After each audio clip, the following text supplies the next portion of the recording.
ನಮಸ್ಕಾರ, ನಿಮಗೆಲ್ಲರಿಗೂ ದಿಶು ಹೋಮ್ ಕಿಚನಿಗೆ ಸ್ವಾಗತ. ಇವತ್ತು ನಾನು ನಿಮ್ಮ ಜೊತೆ ಬ್ರೇಕ್ಫಾಸ್ಟ್ ರೆಸಿಪಿ ಒಂದನ್ನು ಶೇರ್ ಮಾಡ್ತಾ ಇದ್ದೇನೆ. ಮಕ್ಕಳೆಲ್ಲ ತುಂಬ ಇಷ್ಟಪಡುವ ಸ್ವೀಟ್ ಕಾರ್ನಿಂದ ಪಲಾವ್ ಯಾವ ರೀತಿ ಮಾಡೋದು ಅಂತ ನೋಡೋಣ. ತುಂಬಾ ಹೆಲ್ದಿಯಾಗಿರುವ ಬ್ರೇಕ್ಫಾಸ್ಟ್ ರೆಸಿಪಿನ ನಾವೀಗ ಸ್ಟಾರ್ಟ್ ಮಾಡೋಣ. ಮೊದಲಿಗೆ ಏನೆಲ್ಲ ಇಂಗ್ರೀಡಿಯೆಂಟ್ಸ್ ಬೇಕಂತ ನೋಡೋಣ. ಇಲ್ಲಿ ನಾನು 1 ಕಪ್ ಆಗುವಷ್ಟು ಸ್ವೀಟ್ ಕಾರ್ನನ್ನು ತಗೊಂಡಿದ್ದೇನೆ. ಉದ್ದನೆ ತೆಳುವಾಗಿ ಕಟ್ ಮಾಡಿರುವ 1 ಈರುಳ್ಳಿ, ಸಣ್ಣದಾಗಿ ಕಟ್ ಮಾಡಿರುವ ಅರ್ಧ ಕ್ಯಾಪ್ಸಿಕಮ್, 3 ಕಾಯಿಮೆಣಸು, ಸ್ವಲ್ಪ ಕೊತ್ತಂಬರಿ ಸೊಪ್ಪು. ಒಗ್ಗರಣೆಗೆ 2 ಅನಾನಸ್ ಹೂವು, 1 ಚಮಚ ಸೋಂಪು, 2 ಪಲಾವ್ ಎಲೆ. ಇಲ್ಲಿ 1 ಕಪ್ ಆಗುವಷ್ಟು ಸೋನಾ ಮಸೂರಿ ಅಕ್ಕಿಯನ್ನು ವಾಶ್ ಮಾಡಿಕೊಂಡು 10 ನಿಮಿಷದವರೆಗೂ ನೆನೆಯಲು ಇಡಿ. 1 ಕಪ್ ಅಕ್ಕಿಗೆ 2 ಕಪ್ ಆಗುವಷ್ಟು ನೀರು. ಇಲ್ಲಿ ನಾನು 1.5 ಕಪ್ ನೀರು, ಅರ್ಧ ಕಪ್ ಹಾಲನ್ನು ತಗೊಂಡಿದ್ದೇನೆ. ಹಸಿ ಹಾಲು ಸಹ ಆಗ್ತದೆ, ಕಾಯಿಸಿದ ಹಾಲು ಕೂಡ ಆಗ್ತದೆ. ಹಾಲು ಬೇಡ ಅಂದರೆ ನೀವು ಅದರ ಬದಲಿಗೆ ತೆಂಗಿನಕಾಯಿ ಹಾಲನ್ನು ಆ್ಯಡ್ ಮಾಡ್ಬೋದು. ಇಲ್ಲ ಅಂದರೆ 2 ಕಪ್ ನೀರನ್ನು ನೀವು ಸೇರಿಸ್ಕೊಳ್ಳಿ. ಮಸಾಲೆ ರುಬ್ಬಲು 1 ಟೇಬಲ್ ಸ್ಪೂನ್ ಆಗುವಷ್ಟು ಗೇರು ಬೀಜ, 1 ಇಂಚು ಶುಂಠಿ, 6ರಿಂದ 8 ಬೆಳ್ಳುಳ್ಳಿ ಎಸಳು, 5 ಲವಂಗ, 1 ಏಲಕ್ಕಿ, 2 ಚಕ್ಕೆ, 1 ಟೀ ಸ್ಪೂನ್ ಆಗುವಷ್ಟು ಕರಿಮೆಣಸು.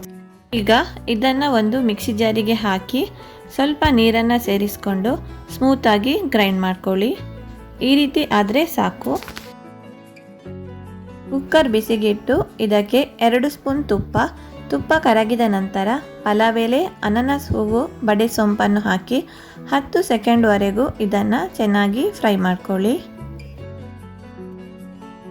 1 ಈರುಳ್ಳಿ, ಅರ್ಧ ಕ್ಯಾಪ್ಸಿಕಮ್, 3 ಕಾಯಿಮೆಣಸು ಹಾಕಿ ಚೆನ್ನಾಗಿ ಮಿಕ್ಸ್ ಮಾಡಿಕೊಂಡು ಈರುಳ್ಳಿ ಕಲರ್ ಚೇಂಜ್ ಆಗೋವರೆಗೂ ಇದನ್ನು ಫ್ರೈ ಮಾಡ್ಕೊಳ್ಳಿ.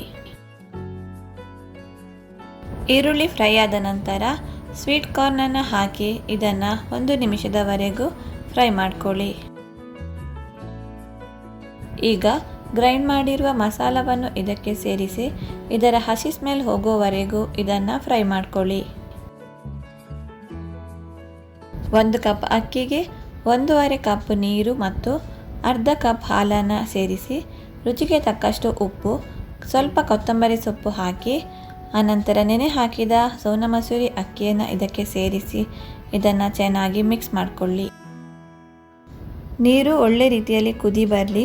ಕುದಿ ಬಂದ ನಂತರ ಇದನ್ನು ಒಮ್ಮೆ ಚೆನ್ನಾಗಿ ಮಿಕ್ಸ್ ಮಾಡಿಕೊಂಡು ಮುಚ್ಚಳ ಮುಚ್ಚಿ ಮೀಡಿಯಂ ಫ್ಲೇಮ್ನಲ್ಲಿ 1 ವಿಸಿಲ್ ಕೂಗಿಸ್ಕೊಳ್ಳಿ.